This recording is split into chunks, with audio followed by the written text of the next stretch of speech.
Today we're driving my all-new 2024 Ford Ranger Raptor. I've owned this truck for a week. Let's give you guys some initial ownership impressions and talk about why I bought this thing, because let's be honest, this is a little bit of a departure for me. I've never owned an American vehicle. I've never owned a truck. Kind of cool to drive something different for a change. I've always wanted a Ranger Raptor. Whenever they came out with it in foreign markets, I thought, why didn't they bring this to the United States?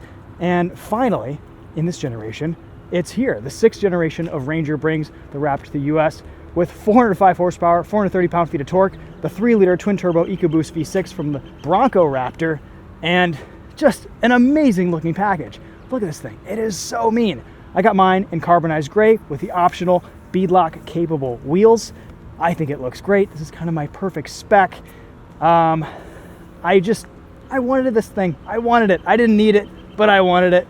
And I do have another baby boy coming here in a few weeks. So my family is expanding. My needs are changing slightly. I wanted something that I could tow with, have a little bit of fun with off-road, and I don't know, just a change of pace. I've mostly just bought slow Japanese sports cars in my life. Miatas, S2000s, BRZs. Okay, I guess the Type R isn't that slow, but this is kind of something new, something different. And after using it for the last week, I'm beginning to think it's kind of what I've needed all along. I can fit 8 wheels and tires back here, tons of mulch. Trucks are just so useful. And I feel like this Ranger doesn't really have the biggest bed. It's kind of wide, which is nice, but I tend to see people using their Ford Rangers more than their full-size F-150s. I've always thought that the full-size F-150 Raptor is amazing, but it's a little bit too expensive and it's a little bit too big. Doesn't fit in my garage, doesn't fit down trails, doesn't fit in town. It's just massive. And this is kind of the perfect size. It does all the things that I want it to. And actually, the biggest concern, because I hadn't seen this truck or even sat in one before I bought it, well, I took it for a test drive, but the first time really seeing this when it showed up on the dealer lot, back seat space is surprisingly good, especially compared to some of the other options in the mid-size segment, namely the Toyota Tacoma, which almost doesn't have a usable back seat, which is kind of a surprise. I can fit my son's car seat back here with ease. A rear-facing car seat will fit as well. I'm 5'10". I'm pretty comfortable back here. This is nice. This is great. This will work. So this is going to be my new daily driver. I wanted something a little bit bigger, a little bit safer. With my family expanding here in the next few weeks, I think it's time to have something different. Let's start it up. We'll walk you around a little bit, and then we'll go for a drive.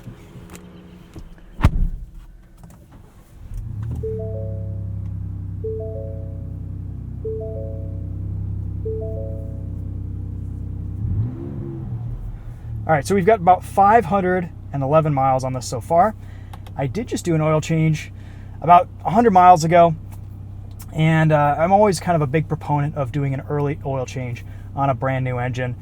A lot of wear occurs in those initial break-in miles, and you want to get that old dirty oil full of metal shavings and manufacturing stuff out as quickly as possible. So I may do another oil change at around 1,500, 2,000 miles, and then I'll just kind of follow the manufacturer recommended intervals, maybe a little bit less, maybe go about 5,000 miles between oil changes. This interior is actually really nice. We've got a big infotainment screen, which has actually worked pretty well this week. I'm kind of surprised. Based on my history with Ford infotainments, they're super laggy, they're super buggy. This has been okay. It's still sluggish. It's not perfect, but it's so much better than what the new Mustang has had. And I like and appreciate that we get some physical controls here for climate, namely air recirculation, fan speed, temperature. I mean, it's all kind of there. And if you want to go into more detail, you have constant icons here on the screen to control more things as well. You've got some quick access selections down here. CarPlay seems to work well. It hasn't dropped this week. It's consistently reconnected whenever I restart the car. Everything's worked out pretty well. There's a lot of settings in here. I wish there were a few more settings for a little bit extra control over some things. Like, for example, when I engage cruise control on the highway, lane keep assist will always enable. I'll always have to turn it off if I don't want that. The Bang & Olufsen sound system in here is pretty good. This storage is awesome. It's a truck after all. There's just tons of space to put things. The only problem is everything is just kind of a scratchy plastic. So if you do put anything in there that's hard or small, it's just going to slide around a bunch. Massive cup holders. Still kind of getting used to this shifter. It's kind of this weird electronic shifter that I appreciate that it does. It's not like a dial or something that like BMW is doing these days, like a little nub, but it is a little bit vague, shifting from park, reverse, neutral, drive. You just have to kind of be deliberate about what you're doing. And I wish it had some type of manual shifting capability on it. Instead, there's just this M button on the side that allows you manual control with your paddle shifters, which are metal and feel very nice. Also, this truck was developed in Australia, and I appreciate that there are some differences in this compared to some of the other Fords in the US lineup.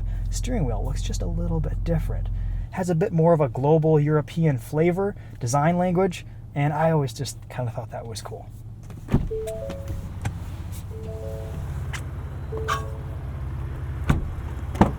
Already showed you guys the back seat, but there's a nice little armrest there too, / cup holder situation. The rear window opens up so you can, I assume, just put things through it, but you can also hear the exhaust a little bit better. That's always fun. Tons of roof height.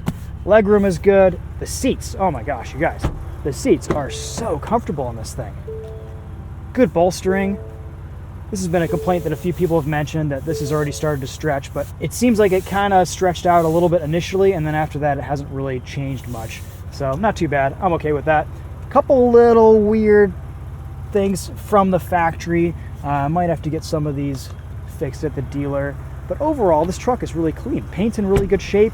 No scratches or scuffs or swirl marks.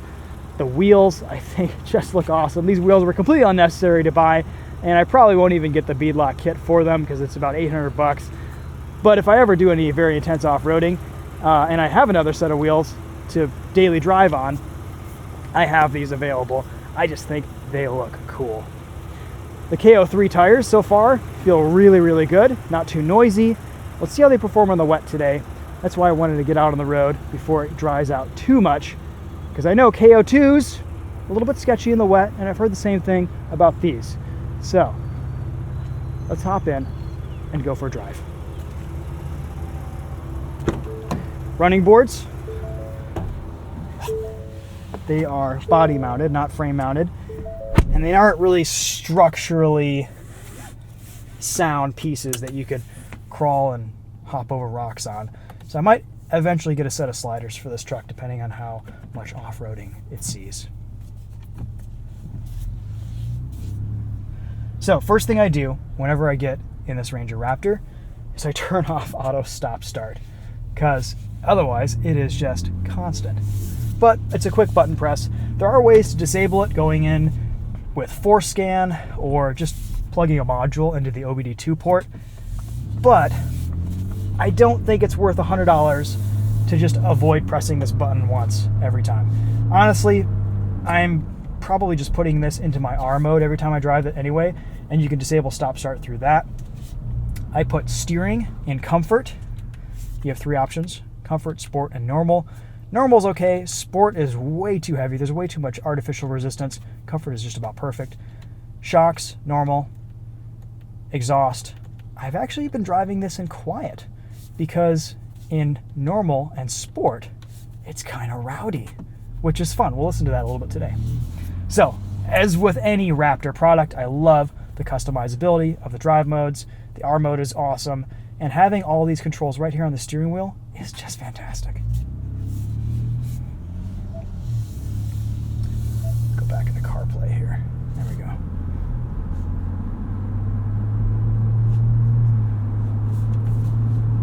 Visibility, quite good.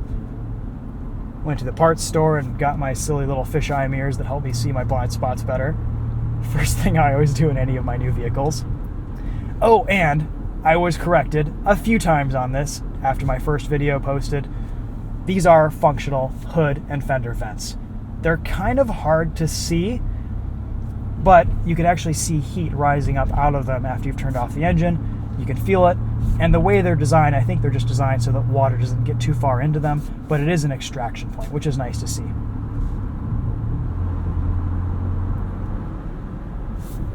All right, so now that we've got some temperature in this truck, let's play around with some drive modes. Sport mode is a lot of fun. Gives us a few more revs, exhaust opens up, and we can have some fun in the rain. Let's go in and turn a few things off and see what happens. As a daily, this has been comfortable. It's been reasonably fuel efficient in its first 500 miles, 15.2 miles to the gallon combined. Hello.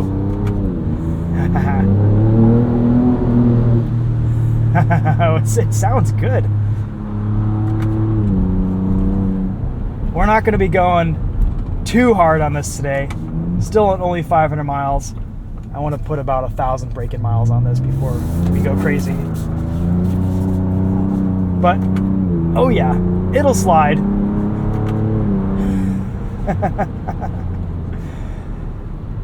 Is that why I bought this truck? Is because it's a drift missile? Maybe.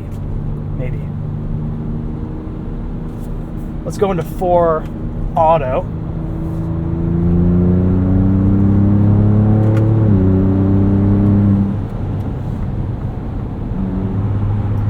So, expanding on some more reasons why I bought this, I did need a suitable winter vehicle.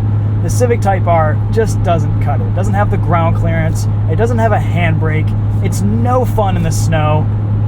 So I figured I wanted something that, was a little bit bigger, a little bit tougher, that could handle all the Michigan potholes and rough roads. And this fit the bill absolutely perfectly.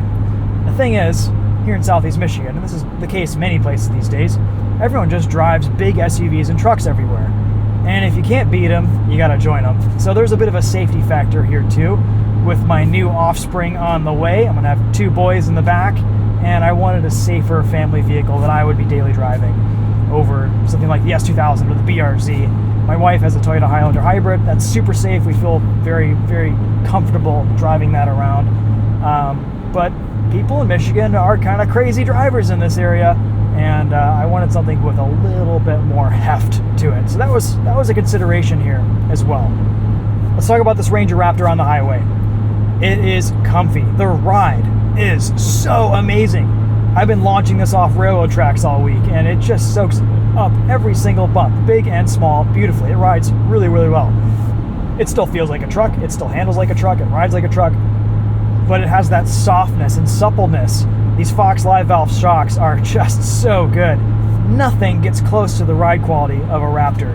And even, the Toyota TRD Pro, the Trailhunter, the Tacomas, it's not the same. They're still a little bit stiffer. Maybe they handle a little bit better in some situations, but the diversity and the range of capability from this suspension setup is just incredible. Super comfy on the highway. We'll hop back on and show you guys what adaptive cruise control feels like here in a minute. But good road noise, a little bit tire noise. Exhaust gets droney in sport mode, but everywhere else in normal and quiet, it's fantastic.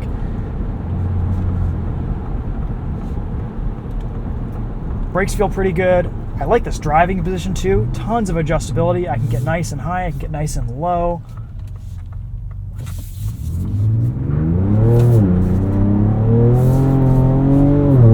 Little 4-wheel drift there. Yeah, 4 auto is the jam. That's awesome. And I love that you can pretty much turn everything off in this. Disable trailer sway assist, turn traction control off. You're in good shape. You're gonna have some fun. Yeah. In sport mode, the suspension stiffens up beautifully. We have pretty good levels of turn in, front end grip.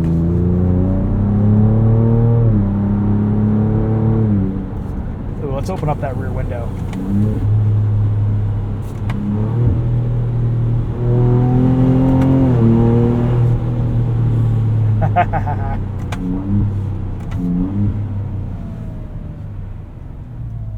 I was a little bit unclear as to how this 3-liter EcoBoost V6 sounded on the internet after listening to some videos, but in person, it just sounds fantastic.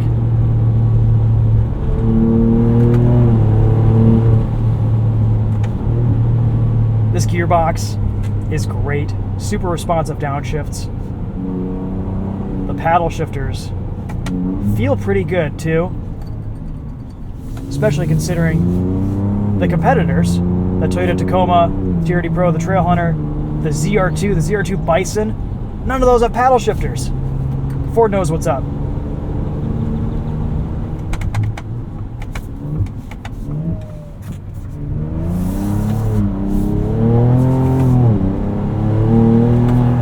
Back into 4 auto.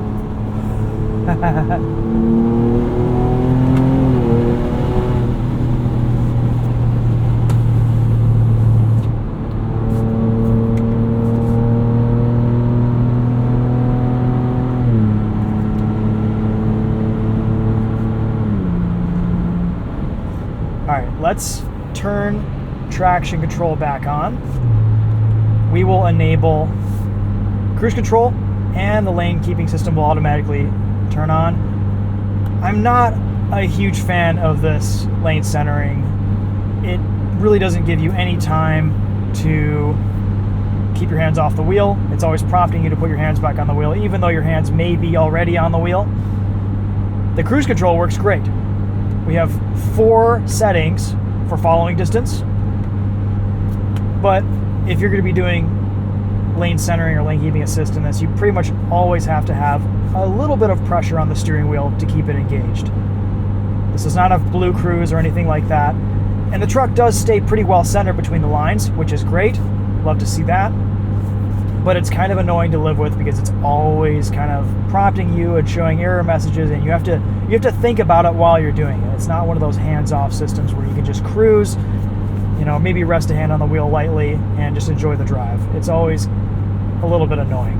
So I've mostly been turning that off. And luckily, that's very easy to do. It's just that you have to do it every time you turn the system on. If you cancel cruise control and re-enable it, it'll just resume to whatever you have set previously. If lane keep is off, that's fine. I wish you could set it up in the menus that for every time you enable cruise control for the first time on a drive, it wouldn't automatically give you lane keep assist.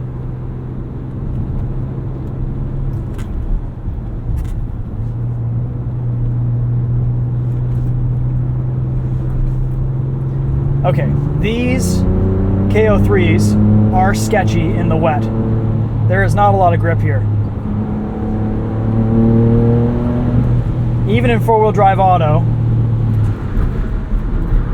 brakes feel okay, but turning, a little bit of sketchy understeer back there, and in too high, let's see what too high is like with traction control on. There is just not a lot of grip.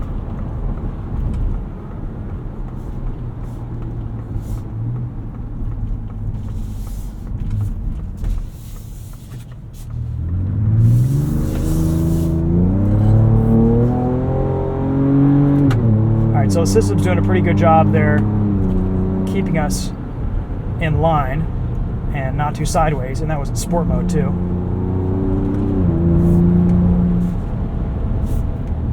Alright, so let's begin to wrap some things up here. First week in the Ranger Raptor has been fantastic. This truck is better than I thought it would be. This is just a really nice all-rounder. Ford did some good things here. It drives like a full-size Raptor, but better because it's smaller and lighter, and it's also a newer product. But I haven't unleashed the full 405 horsepower yet. I haven't floored it in this truck yet because I'm still doing break-in miles. I've been just kind of light throttle, give it a few revs, driving it a little bit more aggressively after the oil change, but I haven't really unleashed this thing yet. I don't really know how fast it feels. So we're going to put a few hundred more miles on this and see how it does. But first impressions, this is awesome. It drives great. I love the calibration. I love the tuning. It's so nice to finally own a Raptor that isn't $100,000. I got this at MSRP at Demmer Ford. No help or assistance from Ford corporate or anything like that. I just texted my buddy Rob at the dealer about a year ago.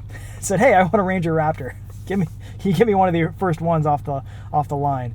And he said, yeah, we've got a list going. We'll put you on it. So I custom ordered this, ordered the carbonized gray, the keypad on the side, which I'll probably end up using for mountain biking or running or something. The factory spray and Bedliner.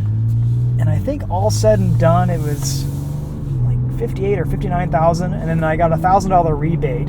So all said and done with tax and everything was 63, which is expensive. It's a lot of money. It's the most money I've ever spent on a vehicle. But there's a lot of truck here. This is awesome. I love it. It's great. I was a little bit back and forth as to if I actually wanted to buy this. I was thinking about, maybe I'll just get a LX 570 or a Land Cruiser and, you know, spend 20 grand on an older one and save a bunch of money. But at the end of the day, this is what I wanted. I wanted to give it a shot. And I really am glad I kind of went for it.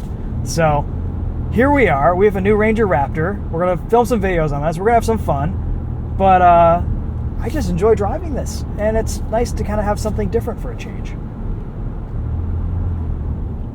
Initially, I thought I would get a chance to drive one of these maybe at the launch event, but I never got an invite from Ford. A lot of journalists didn't get an invite from Ford.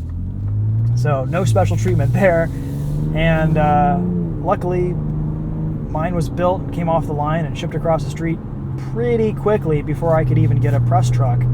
So at some point, we'll be either taking this or a press Ranger Raptor out to the Silver Lake Sand Dunes. It'll probably be later this summer after we have our baby boy and, you know, get settled in and stuff. But I would like to take this to Hollyoaks off-road before too long in the next few weeks, rip it around a bit, see how it handles, see how it feels off-road. And also, we're going to be testing some more side-by-sides later this summer and into the fall. This would be a great tow vehicle. It can tow 5,510 pounds, I think, which is just enough to tow the S2000 to the track and a side-by-side, or a side-by-side, not and, or a side-by-side. So that was another reason why I bought this, is I needed a tow vehicle to test side-by-sides, and I really enjoy filming those videos. They're a lot of fun, and they seem to get pretty decent views too, which is good. I appreciate that. So we'll be doing some more of that this summer, this fall, this winter. We usually only get side-by-sides in November when it's freezing out, and you know, we have to wear winter jackets and everything in the cab, but hopefully we can organize some reviews before then as well. Do I have any complaints about this Ranger Raptor? Well, this one specifically has a couple little rattles from the seat, but for the most part, everything feels pretty tightly bolted together in this cabin. We'll see how that holds up after some off-roading. I mean, there's a couple little annoyances with like the cruise control and the infotainment, but overall, this is a really good overall experience in the first week. I haven't really come up with a whole lot that I don't like about this truck. We'll see how that changes as time goes on. You know, a couple little annoyances and inconveniences like the stop-start and stuff, but I've pretty much gotten into the habit of just starting this up and you know, pressing the button, so not a big deal. Maybe I'll disable it someday, but maybe I will. Who knows?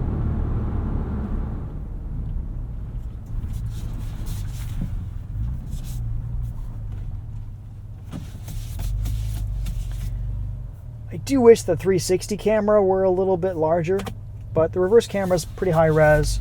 When you throw this into Baja mode, it shows you the full front end camera view. That's kind of cool. I'm really excited to take this thing off-road, and I'm excited to push it a little bit harder once we get break-in miles done. So I think we'll leave it at that. I don't want this video to drag on for too long, but this has been a lot of fun the first week. We'll share some more experiences with you guys here soon. Let's walk you around this one more time, and then we'll wrap up this video with a sound system test with this B&O.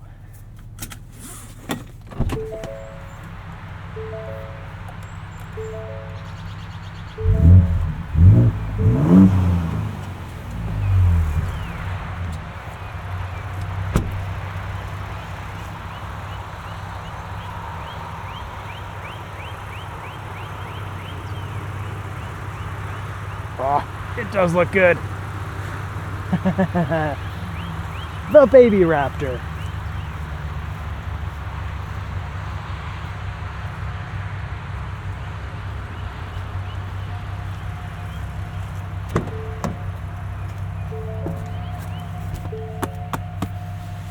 Love the floor mats that come with this too. This is one of the few vehicles that I've bought that I don't really want to modify that much. I don't think it needs much. Maybe a set of rock sliders, some stuff in the back, a bed cover, I don't know. I've been using the bed in this so much, I feel like a bed cover would just get in the way. Okay, sound system test. Turn up our volume here. The biggest difference that I noticed with the audio quality in this was changing it from stereo, because that's the way it came, to surround mode. And it sounds great. Here are my settings.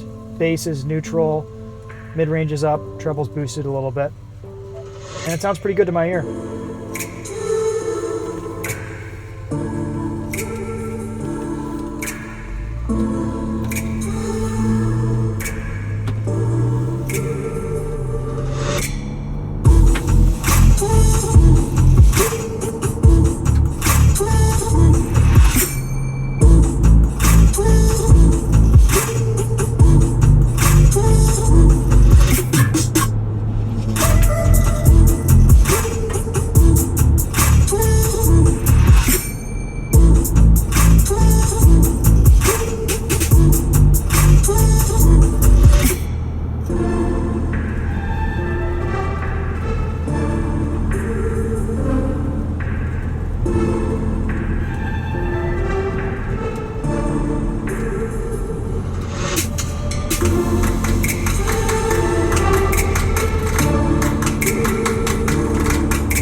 Yeah, pretty happy with that.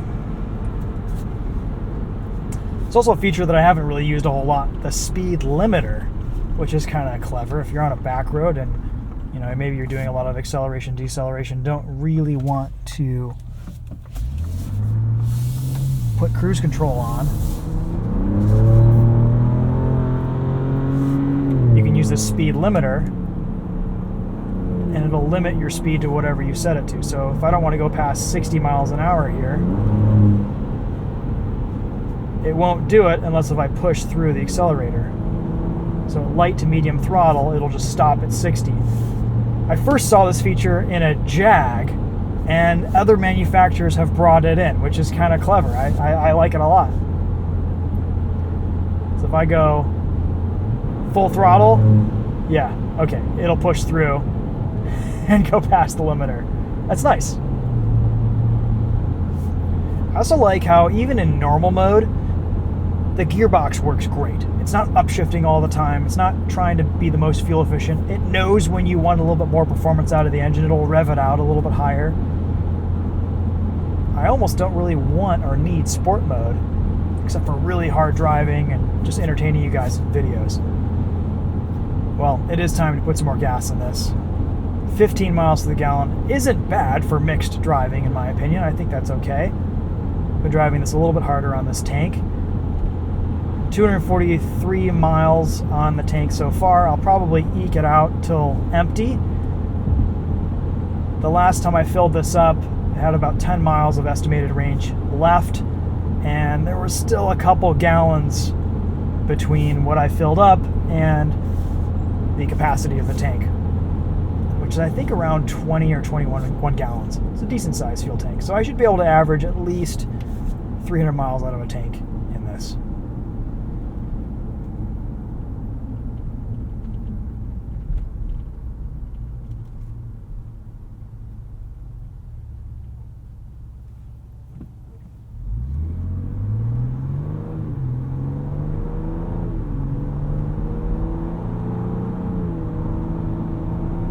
I think my favorite thing about the Raptor products has always been that they just feel like you can go anywhere in them. They're just unflappable. The way they ride, the way they handle bumps and jumps and potholes, just they kind of make you drive like a bit of a hoon, but they're also so comfortable and refined, and they're almost bordering on luxury vehicles with their on-road refinement and luxuries and amenities. And it's interesting to own an American car finally, because the Americans really do things differently than the Japanese and the Europeans. There are some thoughtful things in here that really do make a lot of sense. There are also some things that don't make a lot of sense, but at the end of the day, it's cool to have that different experience. I'm going to take a little bit of pressure out of these KO3s. Right now we're pretty high. We're at 41 front, 40 rear, and that might improve range traction just a little bit, get us a better contact patch with the road. So I will do that and report back, willing to sacrifice some fuel economy for traction and safety and a bit of ride comfort. That'll be it for this video. Thank you so much for watching, guys. We'll see you in the next one. And by then, hopefully we'll have some break-in miles done and we can take this thing for a bit of a rip. That's it for now. We'll see you guys later. Take care.